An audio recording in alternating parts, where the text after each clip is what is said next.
Greetings and salutations, everybody. Welcome to my YouTube channel. I'm, of course, your host, John Campea, and this is Open Mic, the all-open forum discussion show. You know, every day on the John Campea Show, we save a few minutes to take some live discussion questions, but here on Open Mic, that's all we do, just all live, open topics, and that's what we're going to do right now. So let's not waste any time and dive right into it. We're going to start off today with the first question coming to us from Rodrigo Ortiz, who writes, "This may be dumb, but can an actor be nominated for Best Actor and Best Supporting Actor in the same year for two different movies? Always been curious." Yes. Yes, they can. I know it's happened a few times. A couple years ago, 2004, 2005, 2006, something like that, Jamie Foxx was nominated for Best Lead Actor for Ray.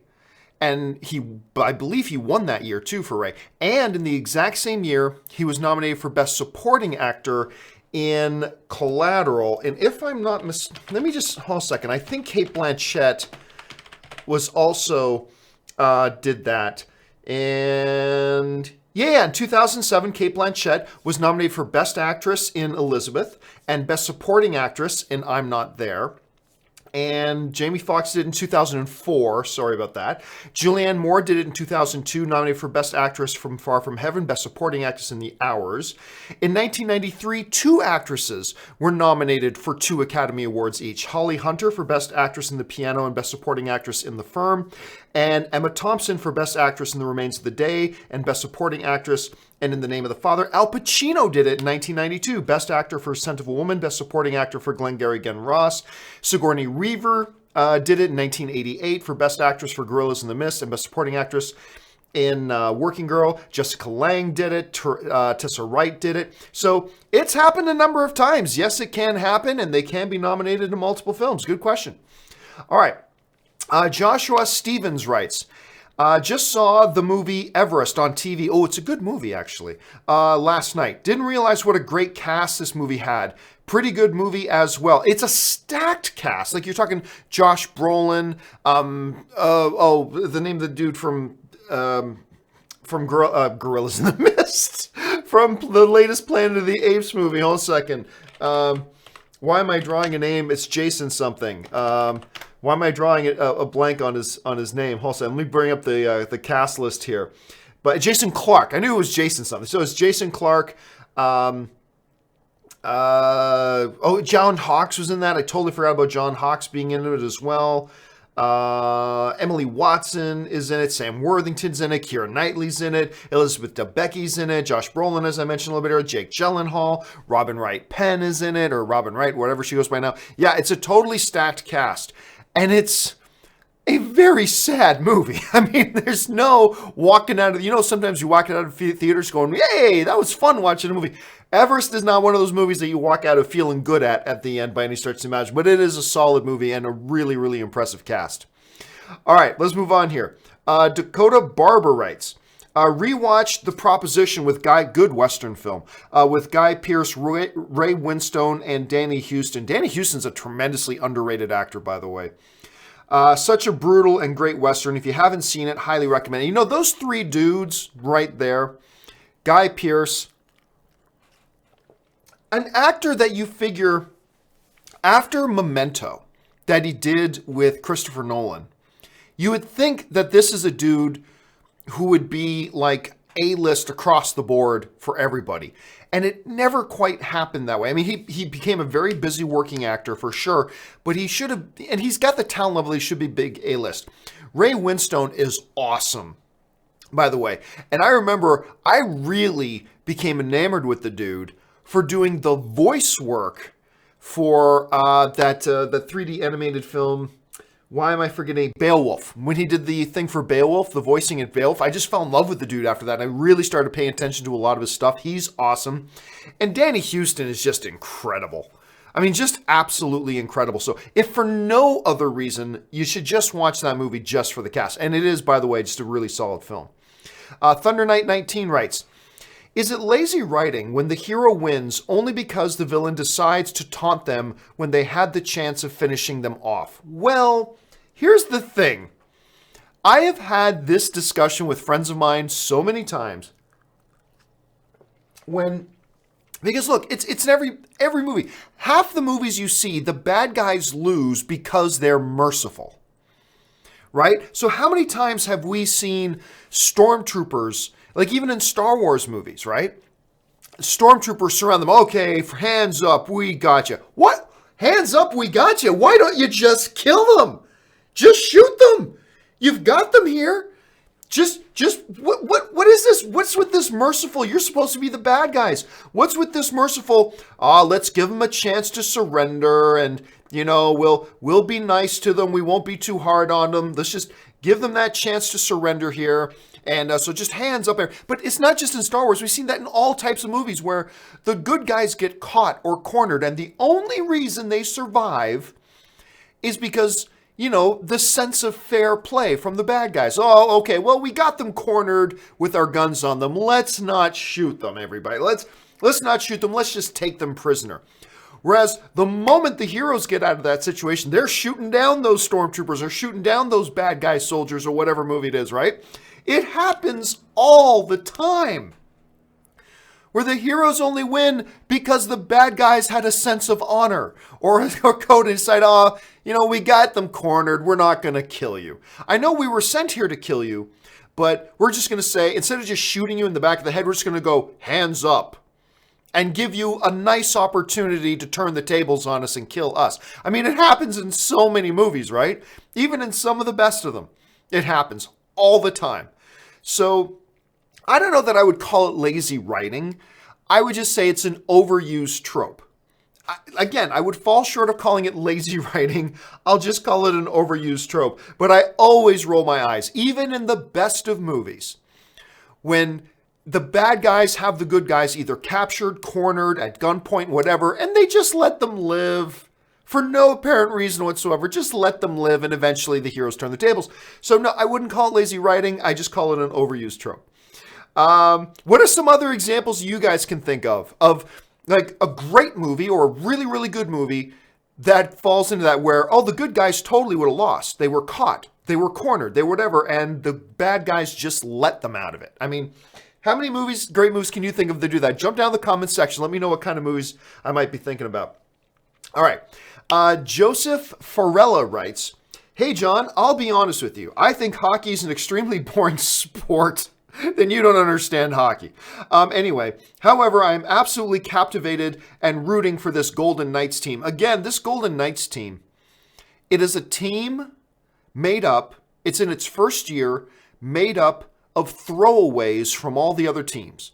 It's made up of players that all the other teams didn't care about keeping. It's just made up of players that other teams didn't care about keeping. And they're going to the Stanley Cup final. It's never happened in professional sports before. Will probably never happen again. But oh my God, they got to make a movie about this. I can guarantee you there's already some producers trying to swing deals to get the movie rights to make this movie. Because it's an incredible sports movie. All right, here.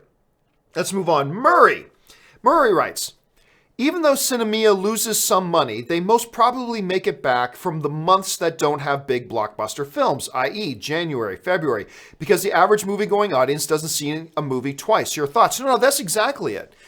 That's exactly what the business model of a Cinemia is. Like, I compare the business model of a Cinemia to the business model that Netflix used to have. Because remember, before Netflix was a streaming service, Netflix was a DVD mail service, right? You sign up for Netflix, you sign up for like $12 a month or however much it was. You pick 3 movies, they mail you 3 DVDs, and you get to hold on to them as long as you want. And then when you're ready to return them, you return them, and then they send you the next 3 DVDs on your list, on your queue that you set up, right? The way they made money was by idiots like me who would get a DVD and just never get around to mailing it back. So I continued to pay however much it was, 10, 12, 15, 20 bucks a month, whatever it was. I can't even remember how much it cost. So I would get a couple of DVDs in and watch these movies and just literally have them for 2 or 3 months straight just sitting on them before I could get over my laziness and actually get around to putting them back in the mailbox, sending them back and getting the new ones in. See, Netflix was losing some money on people who were like going through 14, 15, 16 movies a month. But that's okay because they were making the money back on people like me who just weren't using it that often.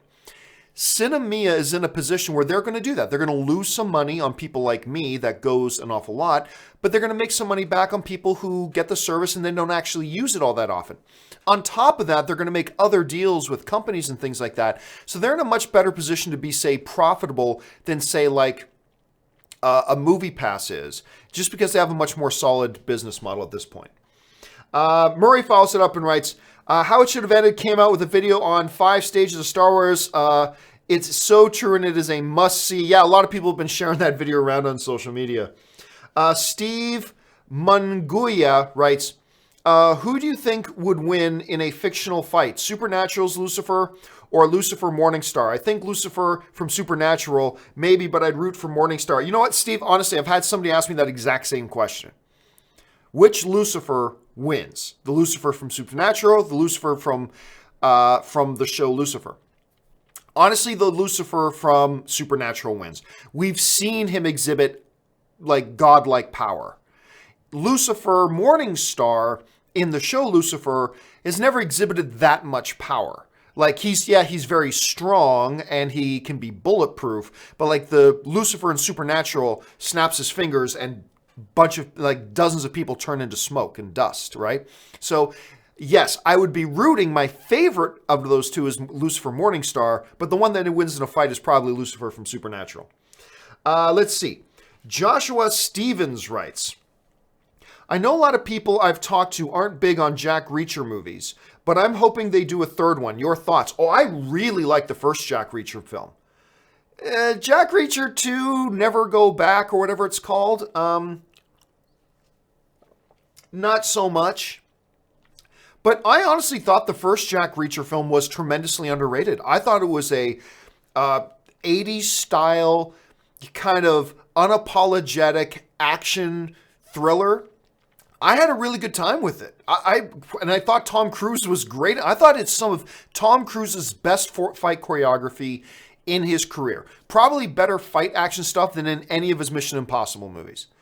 I thought it was kind of compelling. I liked the story of it. I thought it was really good. I liked the first Jack Reacher. So I was excited for a second Jack Reacher until I saw it.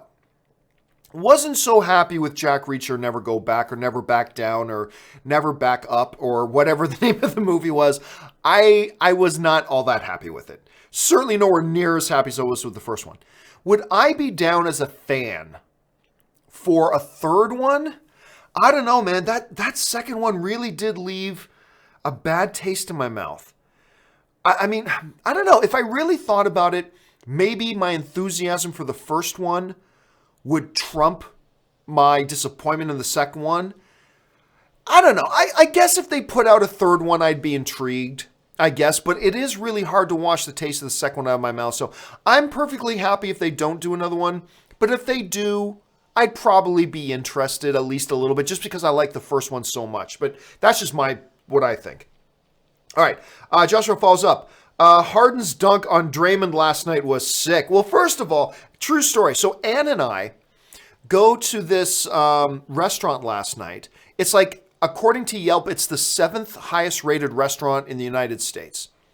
And it's not a fancy place. It's called the Montague, I think it's called. It's basically like just a good burger place. But, I mean, they serve other stuff as well. Anyway, who cares about that? Ann and I are out last night. And the basketball game is up on the TV.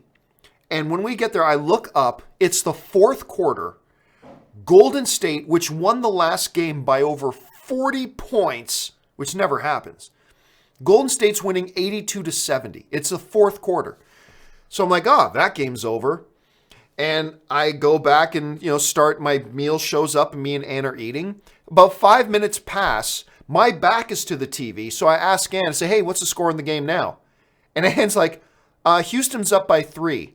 I'm like, look closer, honey. That can't be right. And she goes, no, Houston's up by 3. And I turn around like, what the hell happened? It's like, I just looked and Golden State was up by 12. And all of a sudden, I take a few bites and I turn around, they're down by 3. I mean, what a seesaw battle. And I got to say, look, basketball is not my favorite sport. But I got to say, this playoffs has been thrilling. Absolutely thrilling, back and forth, seesawing battles. I mean, it's been really fun to watch. It really has been. And yes, Harden's dunk was sick. Let's see. Mason Kackman writes, thoughts on Big Trouble in Little China? It's great. What? Thoughts on it? It's great. It's wonderful. Sure it is. Of course. I don't know anybody that doesn't like Big Trouble in Little China. I love the film. Patrick Conway writes, over under 50% that Douglas and Pfeiffer suit up in Ant-Man and the Wasp. I'll take the under on that. I think there's a possibility. I think there's a chance it could happen.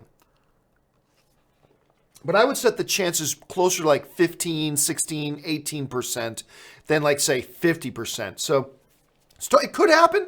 It's possible. It certainly would get a pop out of the audience. I'm sure the audience would get a big kick seeing Michael Douglas and Michelle Pfeiffer in the superhero costumes. That could be cool. So I think it's possible. I just think it's very unlikely. So I'll go under on the 50%. All right. Let's go on here. And this one comes to us from Josh Crichton, who writes, thoughts on Iron Jawed Angels? I would recommend it for Movie Club. Have no recollection of it, to be honest with you. So let me see. Quite often there are... Oh, the Hilary Swank movie. Yeah, you know what? I never even watched it. I never watched it. I totally remember the film now, but I never watched it. So, no, that will not be a movie club movie. Like, the movie club films are going to be clubs that most of us or a lot of people have either seen or have had high interest in watching. And that's one that next to nobody's seen. So I don't think we'll be doing that one for movie club. Let's see. Murray writes, maybe you can tell Ann to ask Hasbro to release the gauntlet ASAP because I pre-ordered it a few weeks ago. I already have mine, so I don't care. I love mine now. It's not here right now. As you guys know, I'm friends with the dudes over at the Fine Brothers. And they had this ongoing thing they've been doing. And they asked me, like, where did you get that gauntlet? I'm like, Ann got it for me. They're like, can we borrow it? So they've been borrowing it for a few weeks. That's why you don't see it on my shelves behind me right now. But I will be getting it back. But if you're somebody who watches any of the Fine Brothers and you see them using a gauntlet, that's mine. That's mine. I should probably get on the phone with them and tell them I want the damn thing back. It's time for me to get it back. My hand's getting cold. Murray writes, I was about to say a joke, but I opted against it. I'll just leave it to you guys to imagine what my joke was. Murray writes, Game 7, who wins?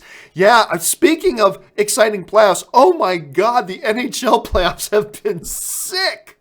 So Washington and Tampa Bay, they're going into Game 7 of the conference finals. Winner gets to go on to the Stanley Cup final to play the aforementioned Las Vegas Golden Knights.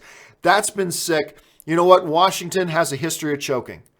I love Alex Ovechkin, but I think Tampa Bay is going to pull it out. I think it's going to be Tampa Bay and Las Vegas in the Stanley Cup final. But even though I'm more of a Pittsburgh fan than a Washington fan out of that rivalry, and I always want Pittsburgh to beat Washington, I got to tell you, this Washington Capitol team has been a hard luck team for years.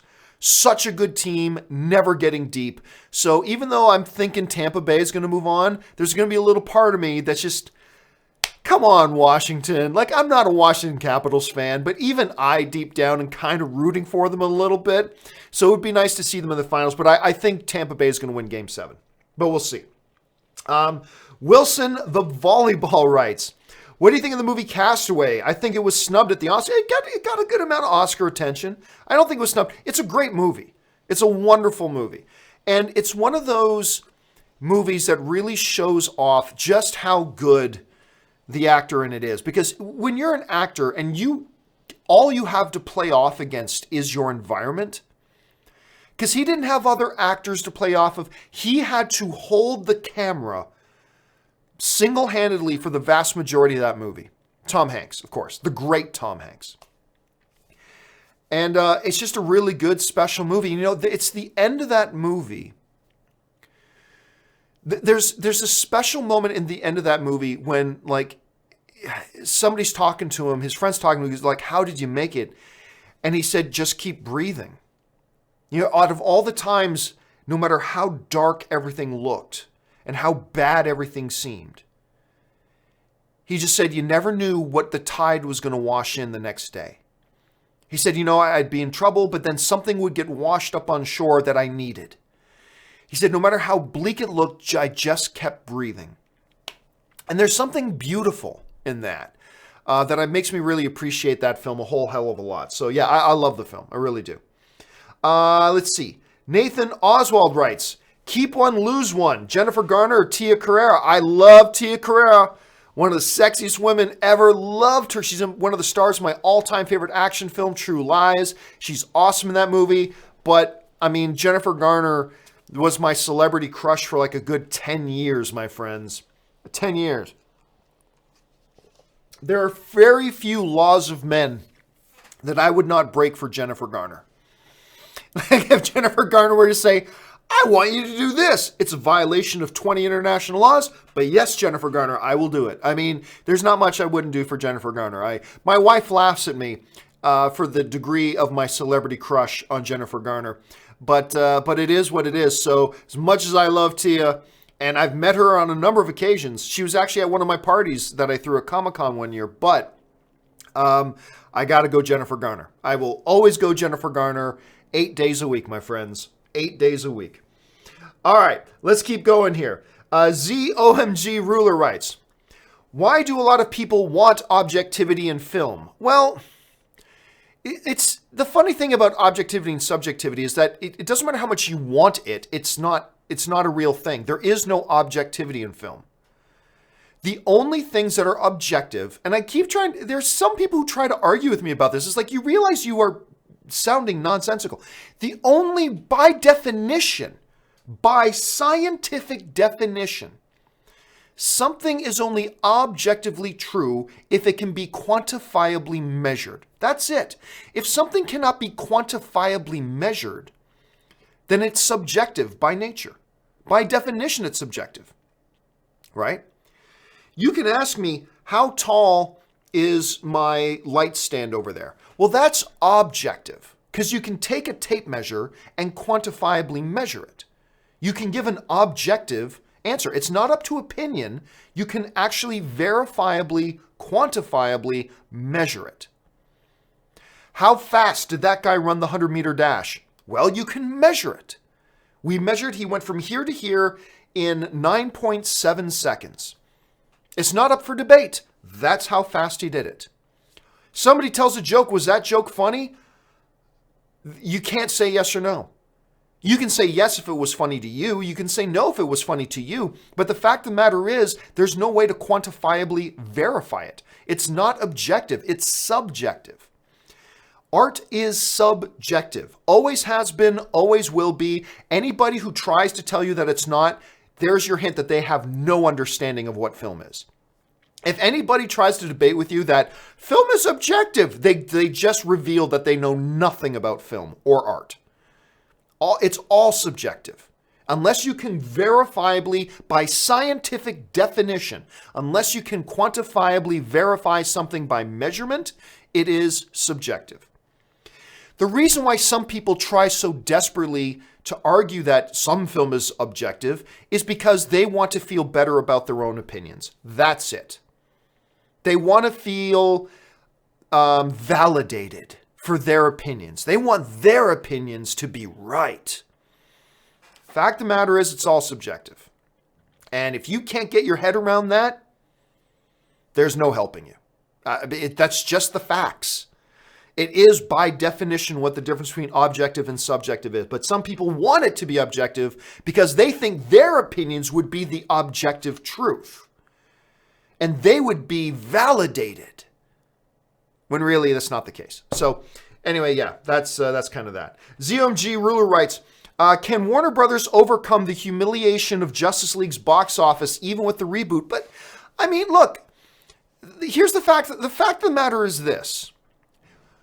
And I was debating with somebody on Twitter about this. Somebody tried to say Justice League was a flop. I'm like, well, wait a minute, time out. Wait a second. We can have a discussion about, did Justice League fall short of its potential? And of that, there is no doubt. Of course it fell short of its potential. 2 years ago, you ask anybody, what's the potential? Not that it would make $2 billion, but $2 billion wasn't a crazy idea. It had that kind of potential because it's Justice League. It's Batman and Superman and Wonder Woman and all the rest. It's Justice League, for heaven's sakes. Of course, it had super high potential. So you can have the argument and discussion about how far short Justice League fell of its potential. And I'll have the discussion with you. Sure, yeah, it fell massively short of its potential. But you cannot call Justice League a flop. Any movie that breaks even is not a flop. A flop is a movie that loses ridiculous sums of money. Now, there was a report in Deadline recently that suggested that Justice League lost $50 million. I did the math. It did not lose $50 million. It may have lost a little. It may have made a little. It's the safest thing is to say it roughly broke even. It roughly broke even. Now, is that disappointing? Yes. Did it fall far short of its potential? Yes. But is it a flop? A movie goes into theaters and makes $650 million? Are you insane? That's not a flop. Disappointing? Maybe. Short of its potential? Yeah, absolutely. But is it a flop? No. No, Justice League wasn't a flop. Disappointing, falling short of potential. Yes, we can have all those discussions in the world. But a flop? Absolutely not. A movie doesn't go into theaters, make $650 million. You don't get to put the tag flop on that movie. Other discussions you can have, yes. So look, the problem isn't the humiliation of the box office. That's not the problem. The problem that Warner Brothers is facing is what those box office numbers mean. That's the problem. The problem wasn't the $650 million that works at the box office. Studios would kill to have any of their movies make $650 million under normal circumstances. The problem that Warner Brothers faces is not the box office, it's what the box office numbers mean. In the case of Justice League, the box office was a referendum by the audience that we don't want to go see your movies anymore.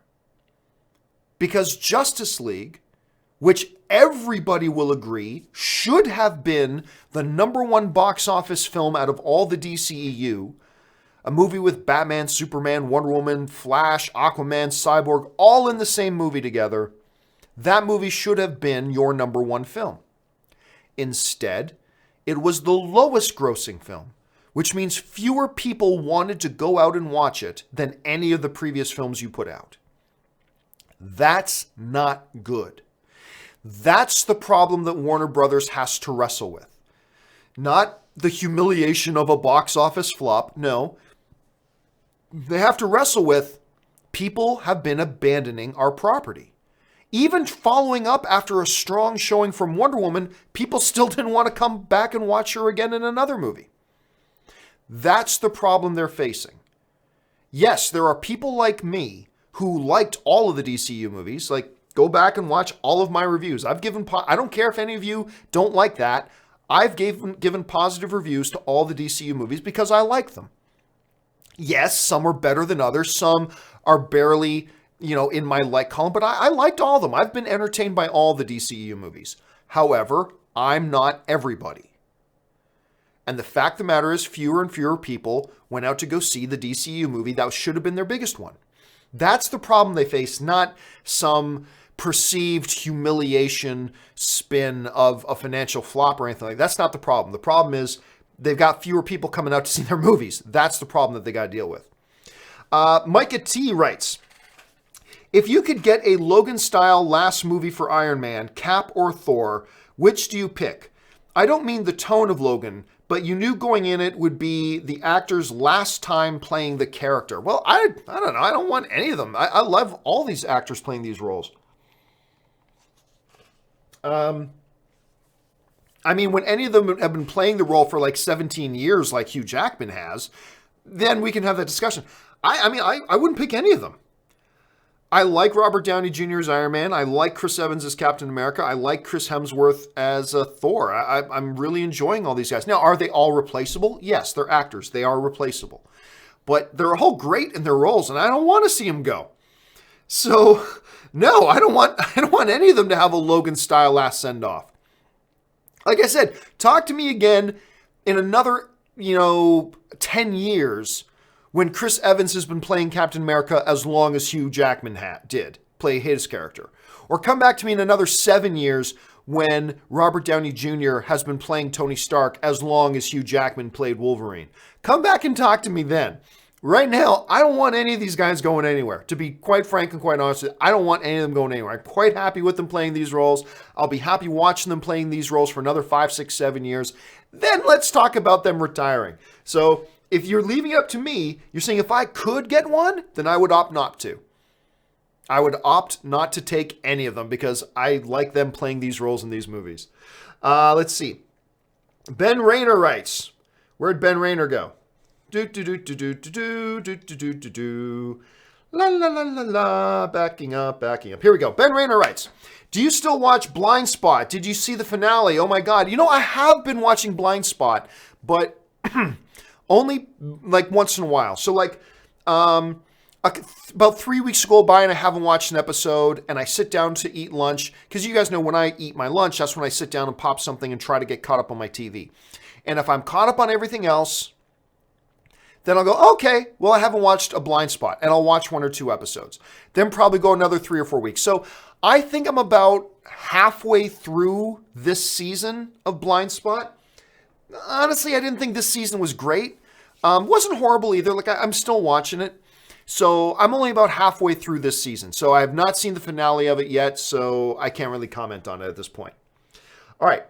Nathan Oswald writes, when does film subjectivity cross the line of ignorance for the overall quality of a film?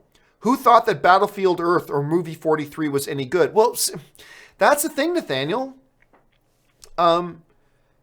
It's either subjective or it's not. It's subjective until I think a movie's so bad that you have to call it objective. No. Look, the reality is what you're centering out, like Movie 43, which I think is trash, Battlefield Earth, which I think is one of the 3 worst films, big budget, big studio, wide release films in the history of cinema. I've got my unholy trinity of the 3 worst big Hollywood wide release films of all time. Battlefield Earth, in no particular order, Battlefield Earth, Catwoman, Highlander 2. Those, I think, are just the 3 worst big wide release studio films in history. That's the unholy trinity to me. However, we all have 1 or 2 movies that everybody loves that we don't like. We all also have 1 or 2 movies that everybody hates that we happen to like. I don't like the original Blade Runner. There you go. I don't like the original Blade Runner. I wish I did, because everybody else does, and I wish I could fit in with everybody else. And I hate the fact that I have to mention it and be honest and have everybody look at me all mad when I mention that I don't like it. But it's the truth. I don't like the original Blade Runner. I like Armageddon. There, I said it. I know a lot of people hate on Armageddon. I got a kick out of the movie. There you go. I don't like the original Halloween. I don't. I'm sorry. But the reality is, all of us have 1 or 2 movies on our list that we keep hidden away that everybody loves and we don't like, or that everybody hates and deep down we do. That's just the reality of it. And I'm sure for Battlefield Earth, Movie 43, I'm sure there are people out there who got a kick out of them. I can't wrap my head around that. That's crazy to me for sure. But that's the subjectivity of art. It's going to hit people in different ways than it hits you or me. And that's the beautiful thing about movies. I don't know why some people try to... to me, that is the best thing about the movies as art, is the pure subjectivity of it. That's what makes it great. The fact that I can dislike something really strongly, but somebody else out there may get some joy out of it. That there's just something beautiful about that. I love that. So anyway, so to me, like, when does that line get crossed? It doesn't. Because if there was a line, then it's not subjective in the first place. So anyway, that's my feelings on that. Let's see. Josh Crichton writes, when is your next novel coming out? I would like to pass along encouragement to give it a second shot. The Pride got mixed reviews, so it's a positive sign. Yeah, I was super proud of The Pride, and I was super proud of the reviews I got for him. I had never even thought about writing a novel before. And as a matter of fact, I never intended to write that story as a novel. It's just, there was no way on earth I could afford to hire a comic book artist to work with me to turn it into a graphic novel. And I didn't really think I could flesh it out properly as a screenplay, because I've written screenplays before, that's fine, but I've never written a novel. But two things pushed me over the edge to make it into a novel. Number one was the fact that, you know what, everybody says they're going to write a novel someday. I'm just going to do it. Took me 5 years, but I'm going to do it. Because I'm not going to be one of those guys that sits there and talks about all the things I want to try or do someday. I'm going to do it. That's why one of the reasons I made my movie. Because everybody talks, someday I want to make a movie. Well, you know what? Just screw it. I'm just going to do it. I'm just going to do it. And that's part of the reason why I wrote the novel. The other one was just, it was a financial reality. Like, you know what? It was the cheapest way for me to bring that thing to life, was just to write it myself. I had no idea what the hell I was doing. I am by no means an author. All that kind of stuff. I decided, you know what? I'm just going to do it. The problem is, it's people who are way better at it than me can do it in 3 months or 6 months. It took me 5 years to do that book. So right now, I just don't have the time to do another one. I wouldn't mind the idea of it. I don't mind. Like, if I, for whatever reason, made $5 million tomorrow, and I could retire, and I can just kind of just write a new novel, I would probably do it. But I just don't have the time for it. It's a completely intimidating thought to me. But by the way, I've had a lot of you guys tell me, I would love to write something. Nothing is stopping you. Nothing is stopping you. If a half-functioning moron like me can write a novel, you can too. You know, if a guy who has trouble putting his socks on in the morning like me can write screenplays, you can too. Who cares if nobody reads them? Who cares if they never get looked at? Who cares about any of the potential downsides? Who cares? Do it. Have some fun. Flex your creative muscles. Even if they're tiny little scrawny ones, who cares? Do it. Nothing is stopping you. Crack open your laptop. There's a bunch of free writing software out there that you can use that helps you along the way. Just start writing. And don't even wait till you have a good idea. Just write. Just write. A great analogy, I've told this story before, but a great analogy for writing is this. The only way you can steer a car is if you get it moving. Think about that. If a car that's standing still, you cannot steer. So even if you don't know which direction you're going in, even if you're completely stumped, who cares? Just write gibberish. Just write. Because it's only a car that's actually moving that you can actually start to steer. Just write. Just do it. Like I said, for God's sakes, if I can do it, anybody can do it. And there is a sense, even if nobody reads it, even who cares? There's a sense of satisfaction that comes with it. There's a sense of pride that comes along with it. There's a lot of fun just in flexing your creative muscles that way. Just do it. You could bang out a screenplay in a week. Maybe you take 3 years to write your screenplay. Who cares? Just do it. Have some fun. Get involved in it. And you know what else? One of the reasons that I wrote my own screenplay and that I made a movie myself was just to help me better appreciate the people who actually do it professionally more. And I think if you started writing your own novel, you started writing your own screenplay, I think one of the benefits to that is that it would just start sharpening and heightening your own appreciation for the people who do it professionally. I think it just increases your appreciation for it even more. So if there's any of you guys, I know there's a ton of you, that ever thought, I'd like to write a screenplay someday, I'd like to write a novel, nothing is stopping you. Crack open your laptop. Go download Celtics. It's a free piece of software that you can use that helps you format screenplays or novels or whatever else you want to write. And just start writing. Just do it. I think you'll have an awful lot of fun doing it. I think you'll have a blast. Anyway, thanks for that, Josh. I got sidetracked there a little bit.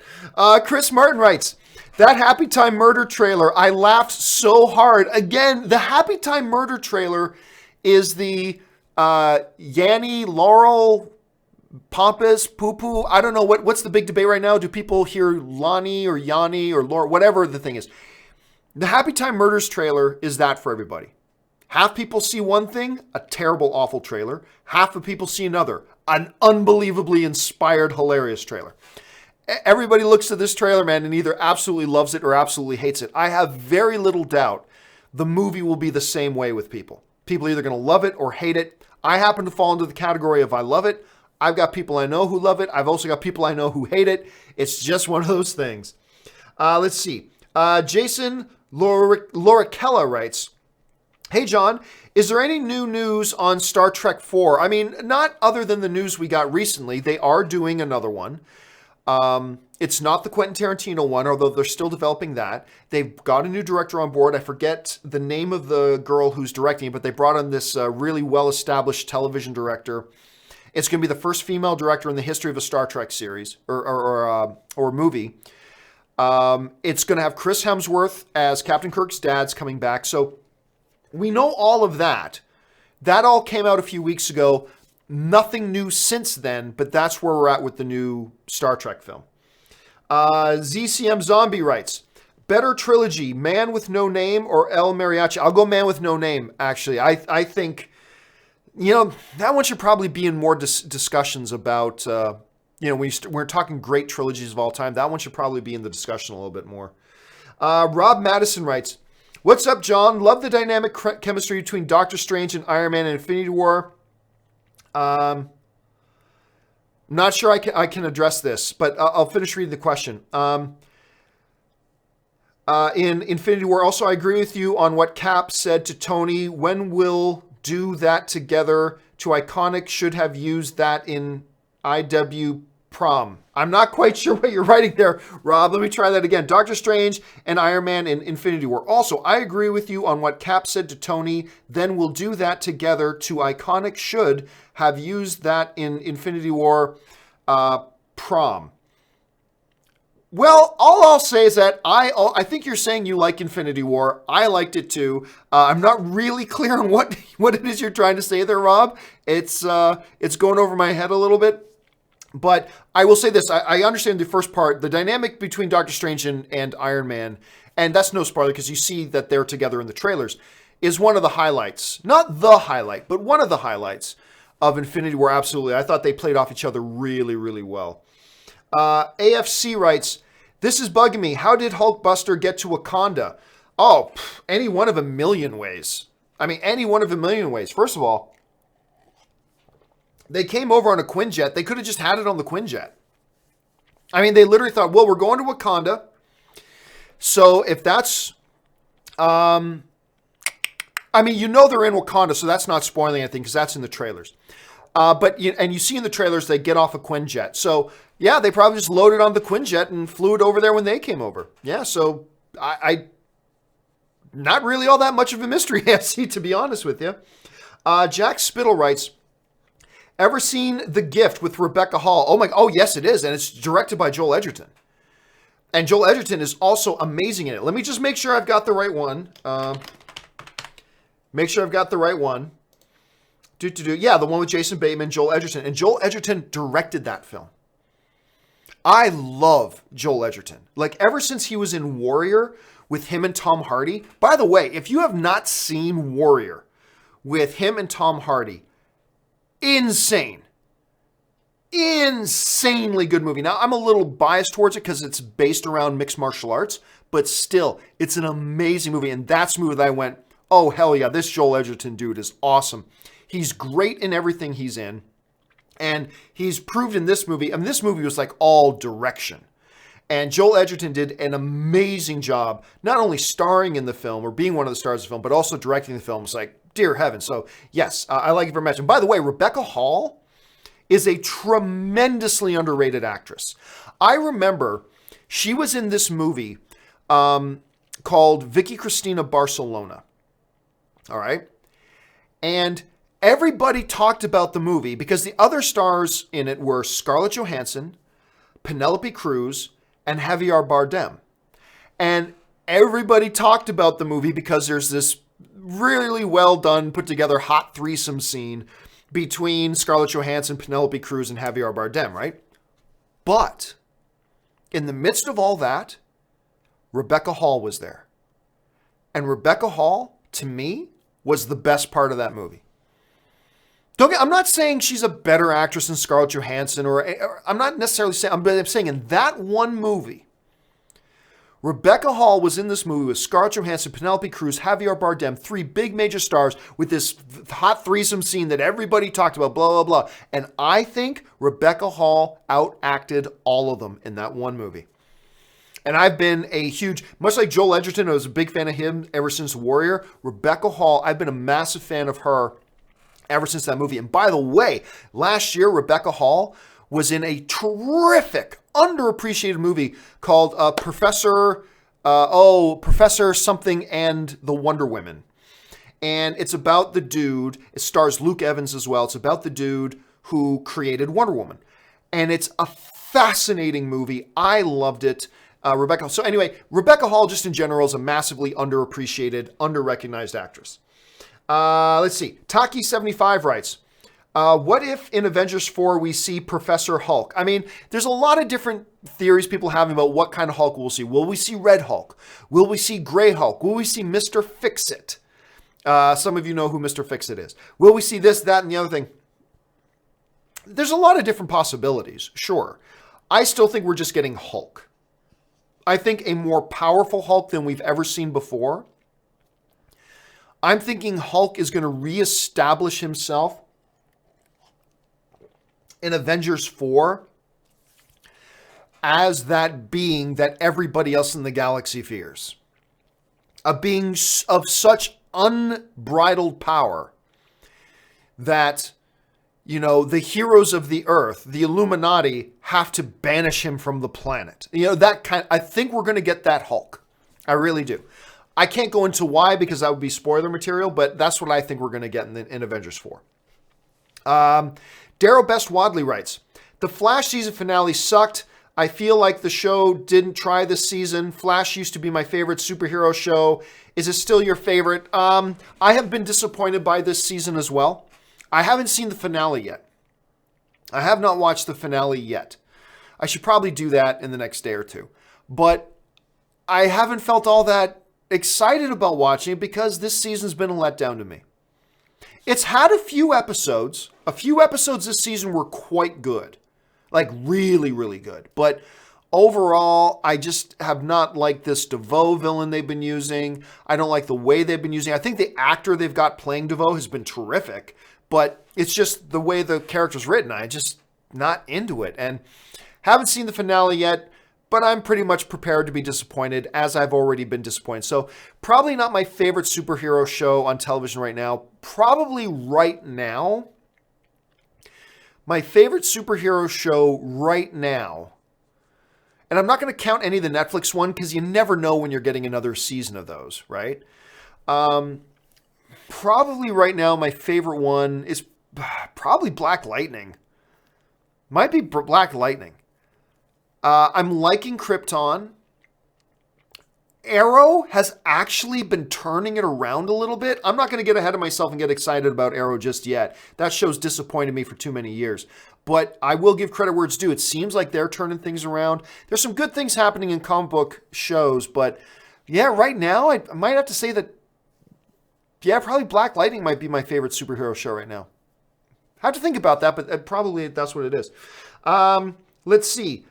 DA298 writes, better team later, Cap or Optimus Prime? I'm going to say Captain America is a better leader. Optimus Prime is really more like a king. He's the Prime. I mean, that's it. He doesn't have to inspire or whatever. It's just people, they have to follow him because he's the Prime. People don't have to follow Cap. They follow Cap because he's the guy we should follow. You know what I mean? So I love Optimus Prime, but I'll go with Captain America as probably the better leader. Jack Spittle writes, would you consider a movie club for Dirty Rotten Scoundrels? Oh, damn right I would. Damn right I would.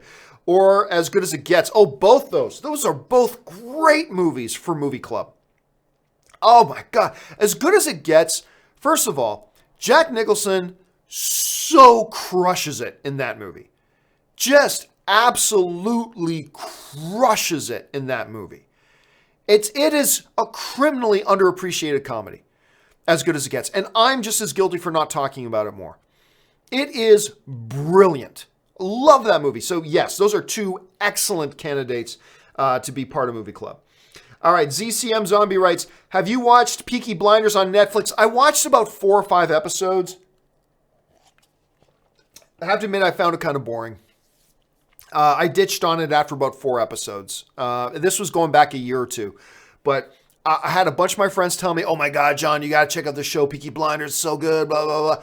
So I did. I checked it out. And I pushed through the first episode. I pushed through the second episode. I pushed through the third episode. And I think I got through the fourth. And I'm just like, I'm not enjoying this. So I know a lot of you guys love Peaky Blinders. A lot of my friends love Peaky Blinders, but it just wasn't for me. Dakota Barber writes, thinking of watching Prisoners again. Powerful film. Soon. That movie has been on my mind lately. The last 30 minutes or so are incredible.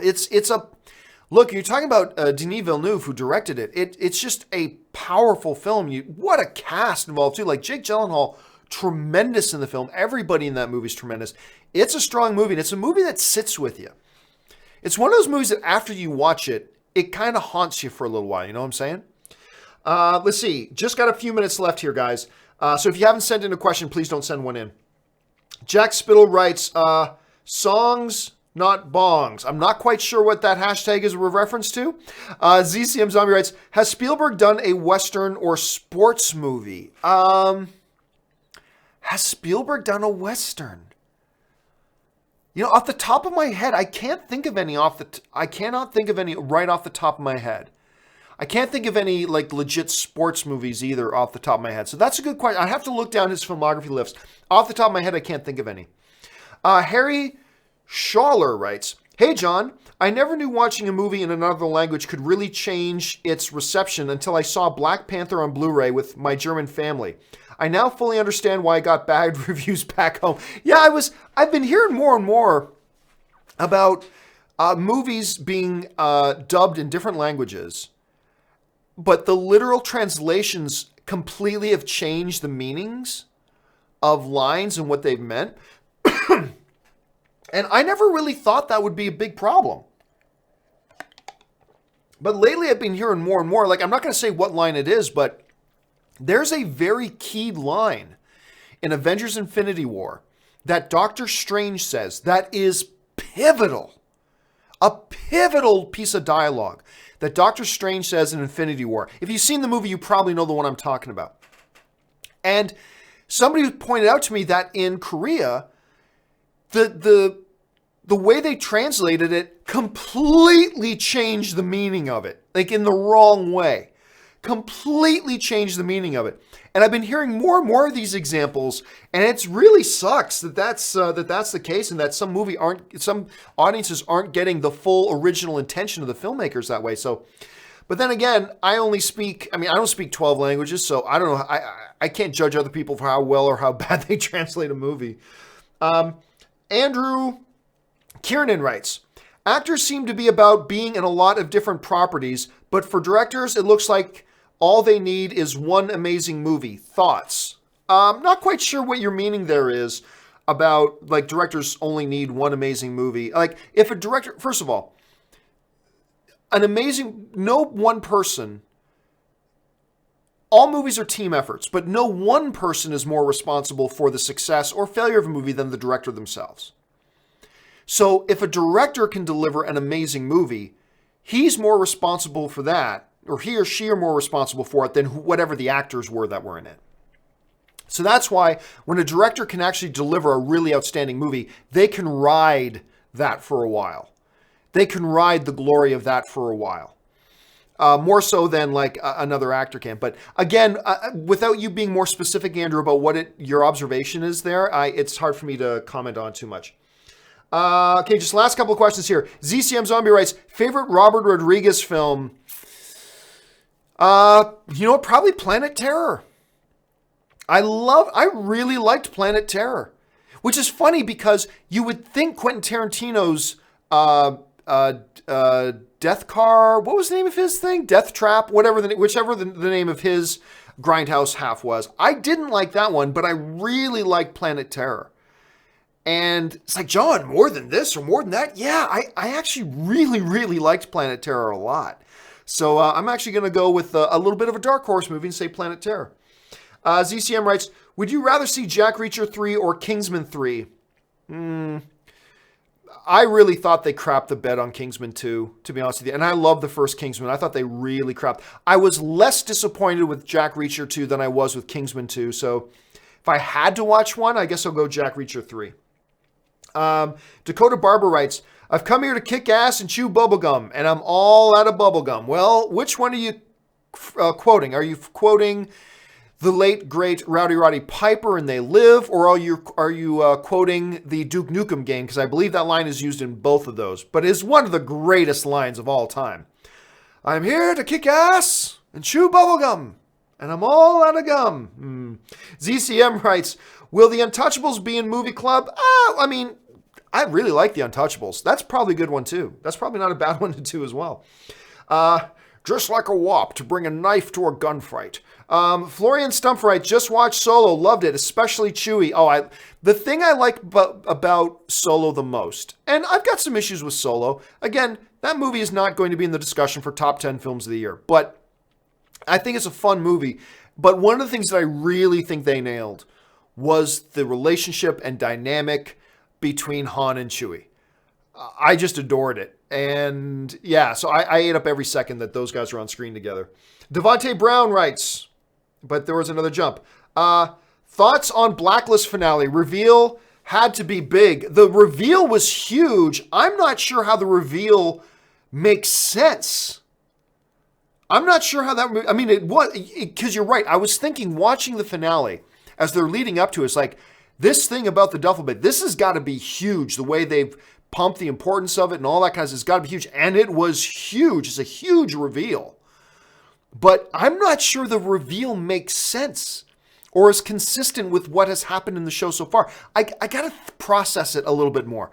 That's one I just got to process a little bit more. Last one. Office Space or 21 Jump Street for Movie Club? Nah, probably neither one of those. I think those are both be great for revisit reviews, but probably not for Movie Club. All right, guys, that will do it for today's installment of Open Mic. And by the way, guys, any of you guys, I know there's still a bunch of questions after that.